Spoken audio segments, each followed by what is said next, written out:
respected dignitaries on virtual dais, and all the participants of the program. Government Law College Kozhikode is very much proud to be part of this initiative, because teaching profession is one among the most attractive professions which all the law aspirants look on up to. It is the best profession a person can get into, both academic wise and the settlement and financial wise. So when LGRF has taken an initiative in this part, we Law College is very much proud to be part of it. And to this third session, and also being the placement cell in charge of our college, I am very much privileged to give away the welcome address. Without wasting time, let me just pass on to my duty. First, let me welcome the chief guest for the function, Professor Dr. N.S. Santosh Kumar, Vice Chancellor, Dr. Ambedkar Law University. Thank you so much. Your valuable presence has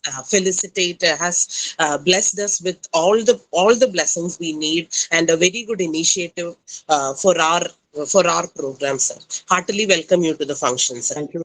Thank you. Next, let me welcome the keynote address giver, Professor Dr. N. Kayalvidi.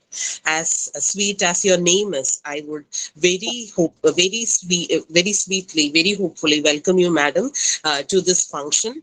May your address, may your cooperation with us let us go through all the ways which we wish to. Welcome, madam. Welcome so much. Welcome very much.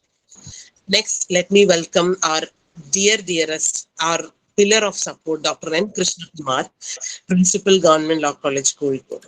He is a person who supports us for every initiative we are making in our college, and I'm so proud to work under him. So with lot of love, with lot of respect, my dear Krishna Kumar sir, I welcome you on behalf of the Law College and all the participants. Welcome, Krishna Kumar sir. Next, let me welcome Advocate Tejas Purushothaman, President, LJRF State Chapter, and who will be giving away the felicitation, and also Jomol J, Coordinator of LJRF State Chapter, and also coordinator of this program.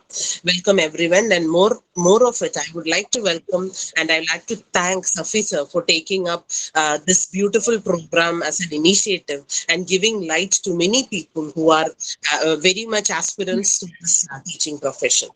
With a lot of love, with a lot of hope, I welcome every participant who is part of this program, and I welcome everyone wholeheartedly. Welcome and take all the fruits available from this program. Thank you so much. Thank you so much, ma'am, for your warm welcome. I take this opportunity to welcome you too into the session, ma'am. Today, we have with us Dr. Krishna Kumar N., Principal, Government Law College, Kozhikode. He is an eminent academician with years of experience in the field of legal education. With utmost pride and privilege, I welcome Dr. Krishna Kumar N. for the presidential address. So, please. Good morning, the galaxy of intellectuals. So, this is a special type of seminar. It is meant for a program which is intended to mentor the mentors. In this sense, it is intended to develop the developers of the world. So, what I would like to mention here is, as a presidential remark, see, teaching is supposed to be the most noble profession in the world, as all of us are aware. But the main feature of teaching is, it is a profession of earning from learning. So that means we should update our knowledge every time. Because this teaching actually, whether it is a branch of science, whether it is a branch of arts, whether it is a branch of management, there is a question of discussion, debate, and dispute of all time. Some people argue that it is a science. Science, in this sense, it is a systematic study. Science is nothing but systematic study. So, teaching should be systematic. Then, some people argue that it is an art, because the teacher is articulating the ideas. Articulating the ideas means he is developing his own examples, his own illustrations, his own style of method of communication to impart what is there in his mind, intact in the sense, in the same length, in the same breadth, and in the same depth which he means. So if the idea which is there in the mind of the teacher reaches the participants, participants means maybe students or maybe trainees. As we know, there are two types of learning process. One is pedagogical model and the other one is andragogy. Pedagogical in the sense, we people in colleges and in schools, we are adopting that method. That is child level learning. The teacher is imparting knowledge to the children. In the andragogy style, what is happening is a developed branch. There is something similar to training. In training, what is happening is trainer is having a little role when compared to the trainee. So trainee is having more role. That is the trainer, we call it trainee-centered approach. In both these types of teaching process, there is the idea of articulation. The idea of articulation is very important. To impart the idea which is there in the mind of the trainer should reach the trainee, or teacher should reach the students in the same breadth and length. In that sense, since he is articulating ideas in his own way, in his own style, in his own methodology, that can be considered as an art. So that argument is also looking good.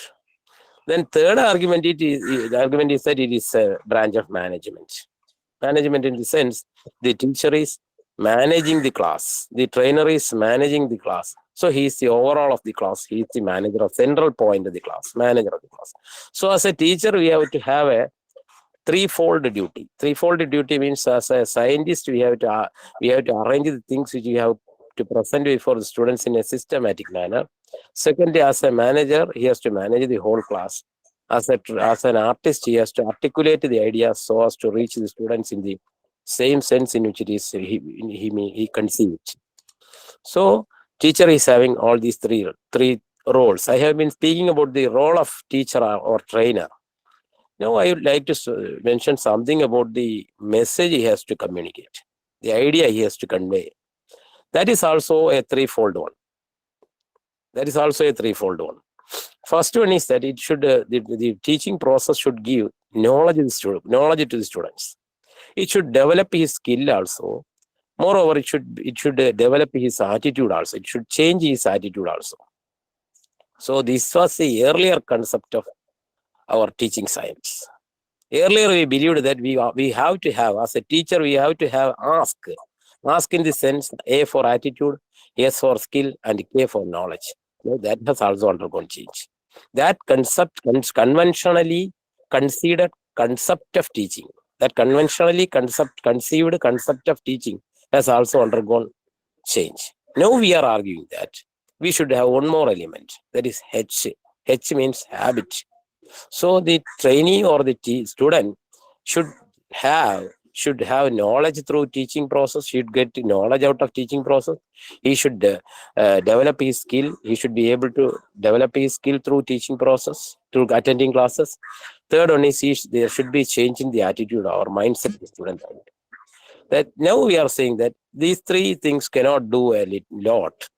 We have to have a habit also. It should become the part of our habit. If these 4 elements can be achieved through the teaching process, I think the teaching process will be successful. Knowledge in the sense, theoretical knowledge. Teaching provides theoretical knowledge, no doubt about that. Without theoretical substratum, without theoretical foundation, without theoretical basement, we cannot develop anything. So theory is the part. Not only in teaching level, in the research field also, basic knowledge of the idea or the subject is very important.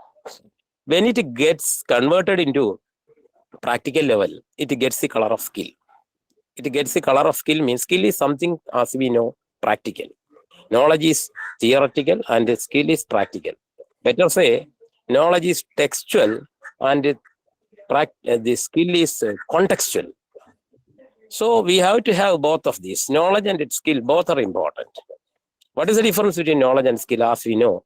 See, suppose a postgraduate in MTech who has got MTech degree, he's asked MTech degree in mechanical engineering. Suppose he's asked to repair a motor car, he may be a failure. He may have sound knowledge about the subject.